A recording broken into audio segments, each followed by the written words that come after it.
Welcome back to BVarsity Live. Zach Ewing, Trevor Horn, and Lina Washington from KGET with us in our sort of makeshift studios. I kind of like it over here. It's kind of neat. Feels more open. Yeah. A working newsroom in the background. You know, the funny thing is when I first started at the Californian late 2007, this is where all the video was done. And our studio was a conference room.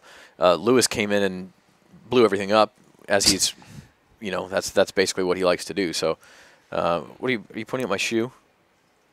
So now that you mentioned you came here in 2007, in the hierarchy, or I guess the seniority of sports people in Bakersfield, it's Greg Kerr, you, then me. Well, you got Jeff Evans and Mike Griffith have Greg beat too. Yeah, that's true. Yeah. Those guys have been here longer than anybody. They're sitting over there, you know, crotchety as ever, typing away at their stories over there. But no, Mike Griffith's been here for more than 35 years, and Jeff's right on his tail. So that's true. Those two guys, you know, and then it's Greg, obviously. But you look at, and then there's this huge, enormous gap before you get to me and you. Well, that's a fun. You think about 3 years. I mean, she's the second longest tenured sports person in TV. Besides Greg. And I think that probably is your point. Yeah, it's. And everybody's. There's a lot of turnover. Mark Haas is at the Super Bowl this week, for God's sake. Yeah, look at that guy. Well, shoot, Andrew Martin is too. Andrew's been doing great work for us with his Super Bowl coverage, asking me a lot of hard-hitting questions about Pitch Perfect and stuff like that. He would do that. I've known Andrew for 12 years. We used to work together in Boise. He's great. Yeah, he's awesome. We were having an interesting discussion during the break, by the way, about college athletes and specifically college basketball players from Bakersfield. You have Tyron Wallace, who's a senior at Cal. He's injured right now, expected back for Pac-12 tournament time thereabouts. And he's a senior, expected to get drafted in the NBA draft. He would be the first one taken out of BHS, out of any Kern County high school, since Robert Swift was taken in the first round, and we're going on more than 10 years ago now for Robert Swift. So it's kind of few and far between. Obviously, you brought up the point, Trevor, that it's really difficult to get drafted. Oh, in the NBA, it's only there's only two rounds, 60 picks. That's all there is. So the rosters have 14, 15 guys, and you're talking about 31 teams. And even if you get drafted, you're certainly not guaranteed to make a roster, not even close. So that's part of it. But it's also, I think, a sign that in the last, say, 10 years, there hasn't even really been a major college basketball player out of this town other than Tyron Wallace. Now, Stephon Carter had a chance to go to Arizona State. I believe he also had an offer from Utah, Arizona, but he ended up going to CSUB, staying home, and he's the all-time leading scorer for the Roadrunners. But Tiona Outland. Good point. Good point. All-time men's basketball leading scorer for the Roadrunners. Yeah, Tiona Outland definitely passed him up last year, and that's a good segue because I did want to ask you about girls basketball. Your impressions?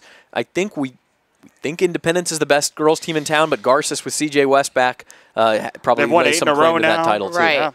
I was telling Trevor, we both haven't had a chance to see Garces girls this year. And I will tomorrow night when they host Centennial, which will, basically be for the SWIL title tomorrow night. Right. Garces won the first meeting by 1 point, right? Yeah, 41-40. Yep. Sure. I've seen Independence. Last night I saw Frontier and Liberty. And then I'm trying to think. Well, the Highland girls, we were both at their game, Highland and Arvin. That was a great game. Yeah. I mean, you kind of lose some teams under the radar when you're trying to cover the Ridgeviews, the Independents, give them the proper coverage that they might deserve as a future Valley title winner or past Valley title winner. And that's a great point. Yeah, and Highland, I'll tell you what, they're down in Division 4. And we'll talk about why in a minute, but they have a chance in Division 4 to make some noise to possibly get to Sullivan Arena. Yeah. They're 18-4 now, and that's when you got Heron and the Brazil sisters. I mean, that's a good team. Mike Gibson's got a good squad here, and you look at them; they're 18-5. They're undefeated in the league, and like you said, they're not going to quite make it, but they're going to come close to meeting their win total this 1 year that they had for the last 10 years combined. Right. 28 wins in the last 10 years combined. That's absolutely phenomenal when you look at that. I mean, they never, over the last 10 years, 11 years, they didn't have more than 2 league wins. Yeah. And they've already tripled that. Yeah, you figure they're 4-0 in the SEYL. They start the second round of league play tonight, I believe. And they get, say they win those 4 games again, that's 22 wins. Win a couple in the playoffs, they're getting awfully close to that 28 in 1 year. Yeah, I mean, that's amazing. They're not quite going to get there, but 28 and 210 to 18-5, that's maybe the best story in Kern County sports right now. Yeah. And then wrestling, of course, I don't know if you'll be there tonight, but we'll be out at Frontier dueling BHS tonight. Two teams ranked in the top 15 in the state, so that's the marquee matchup. Yeah, if you put Buchanan and Clovis here, that one's about here, and then everything else is down here. When you look at duels, sure. not even teams. And not even in the Central Section, really kind of in the state, too. When you look at the hierarchy, where Frontier is, they're in the top 15 in the state. BHS is in, what, 8, I believe. 8 right now. Yeah, Bakersfield also dueled San Marino. And De La Salle. De La Salle earlier this year. And last weekend they had Clovis West, so that's another good one. And, right. And Bakersfield's still undefeated in duels. Obviously, when you're talking about the section, Clovis and Buchanan are going to be well, and they showed it last week obstacles. How big that event is. It's the biggest event in Fresno in high school sports. And, I think Nick Pagmeter, I mean, could that have sold out, say, Mart? I mean, I don't know about that. I mean, they're talking about quadrupling the crowd, but maybe they could have gotten double what they got. They could have gotten over 5,000. Oh, yeah. Gotten a pretty good crowd, I think. Okay, Lina, in the next month coming up here as a sports anchor, you have the Condors are in a playoff chase. You have section basketball playoffs, finals up at Selland. You have state wrestling coming into town. You have CSUB among the probably 2 favorites at the WAC tournament in men's basketball, along with New Mexico State. What are you most looking forward to covering in the next 30 days? Did you also say Cal State baseball starting up too? That's right. Too? Yeah, that too. BC baseball looks pretty good. BC basketball is going to be in the state playoffs. Yeah. But you're looking at Cal State baseball, on the heels of what they did last year in the College World Series with a new head coach, a whole new coaching, not a whole new coaching staff. And not the College World Series, but the NCAA tournament. NCAA tournament. I apologize. Yeah. But the biggest year in school history. How do you follow that up? Right. Yeah, it's a big story. It's so much going on in the springtime. I mean, like, you just get done with football season, you get like 2 weeks of breathing room maybe, and now it's everything firing on all cylinders. I'm really excited to cover the WAC tournament in Vegas. Hopefully, I can make it up there again. But bet on black. I don't really bet. I just stay away from it. I didn't get any of the Super Bowl predictions correct when we were on the cruise. We lost at bingo, so I'm just not even going to put in any more money towards winning more money. But, I mean, just from the beginning of the season, and obviously wins breed confidence, and, you get that kind of swagger about you, but this team from the first game and throughout the season, they've just had a different attitude. I mean, the post-game conferences and talking to Coach Barnes, it's just so different. You can tell that there's not that weight on them to, are we going to lose in the final 8 seconds? Are we going to call a timeout that we don't have? Are we going to find ways to lose games? So to see them give New Mexico State a run, lose by 4 points in the semis last year, come back with the best team that Rod Barnes has said is probably the most complete team, the best team that he's had here in Bakersfield. I think it's the best team in school history. I mean, now they've won Division II national championships, but in Division I, this is the best team, and I think clearly would probably be better than most of those Division II teams as well. Right. And I thought that game against New Mexico, you were looking at the stat chart, at the percentage of the win probability. Yeah. Wow, that game was incredible. Well, it was in their pocket, and you talk about letting ones get away. That one did get away, and so that'll be the sort of the storyline. They go down to Las Cruces in 2 weeks, 2 weeks from tonight actually, and then they're playing in Las Vegas, and we think it'll be Roadrunners and Aggies in the final. So I agree with you. To me, that is the big story. How about as far as high school? Since it's a high school show, give me the high school event you're most looking forward to. High school event, I mean, I think we're a little ways out, but the state wrestling championships are always just incredible. I mean, just the energy of being there. My first year here, I couldn't even believe how many people were at Rabobank Arena. Just obviously California wrestling is huge behind probably Iowa and maybe Pennsylvania. It's right up there, sure. So I'm really looking forward to that. I look forward to that every year. I would love to see a couple teams that definitely have a shot at winning a basketball Valley title do it. And, I mean, soccer. I haven't been to a soccer game yet. It's hard to go out to soccer games because you have all these other things going on, and it's 90 minutes. The more we get into video, the more we realize your plight here is that if you go out to soccer, you don't know how long you're going to spend before you get a highlight. Right, and then I get a call from a mom saying, "Why didn't you cover this basketball game?" Yeah, well, because it was, But the thing is that I think people really need to kind of take a hardline look. That we're fortunate because I cover high school. Mike covers, motocross, the auto sports and Condors. Jeff's got the 2 college teams in town. We have our beats. Zach is our sports editor and jack of all trades, kind of does everything for us.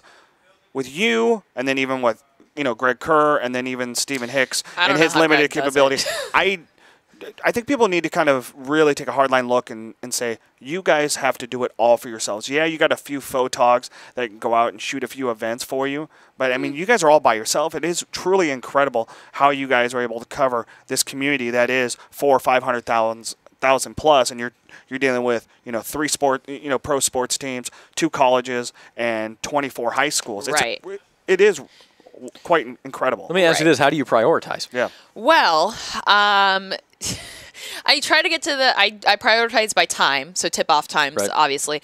I try to just pick whatever storyline or which, you hate to say you give the winning teams more love. And you look at the standings, there's no doubt about it. Yeah. Yeah, you got to cover Ridgeview. If they're undefeated, you got to go to a Ridgeview game. If I was a coach of a team that was 3-21, I wouldn't want coverage. I mean, maybe that's, I don't know. I don't think I'd want somebody coming out and sticking a camera in my face. Sure, yeah, exactly. So, I'll try to hit 1 or 2 high school games, then maybe think travel time. So if I'm coming from Ridgeview, or I'll try to end at Ridgeview basketball, then go to Cal State, get post there, then I'll go to the Jam, and then get the end of that, and then I'll go back and edit it. So I think for volleyball is the craziest and it's probably the easiest to do because you know that you're going to get a point in a possession, so to speak. So, you go to 5 volleyball games, and then you go to then try to catch the back end of a Condors game, maybe the final period. So it's a lot of traveling, a lot of time spent in the car. Thank the Lord for the West Side Parkway.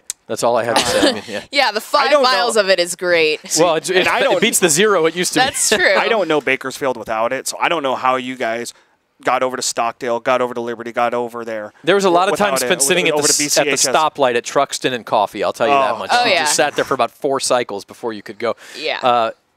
Quickest way from Ridgeview to Frontier? Probably down Buena Vista, I think it is.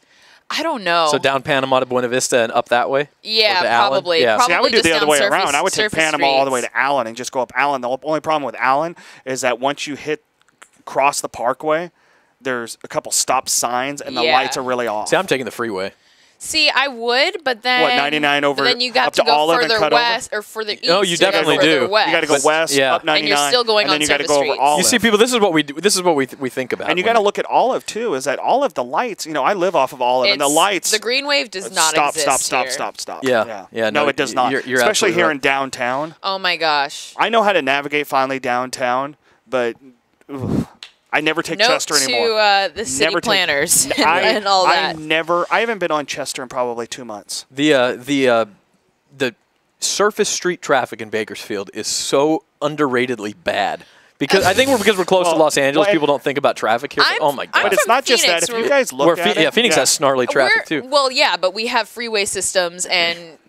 But we have freeway systems, but it's like, there's a freeway here for a few miles. Oh, there's a freeway here for a few miles. Right, it doesn't make sense. When they connect the Parkway to 99, that will make things like in the time that it takes me to get from Frontier to Bakersfield College, I could probably get from ASU Tempe campus to University of Phoenix Stadium in Glendale, 3 cities away in 25 Arizona. miles away. Yeah, exactly. And for us, when we go to the West Side schools, you know what is the longest distance we have to take?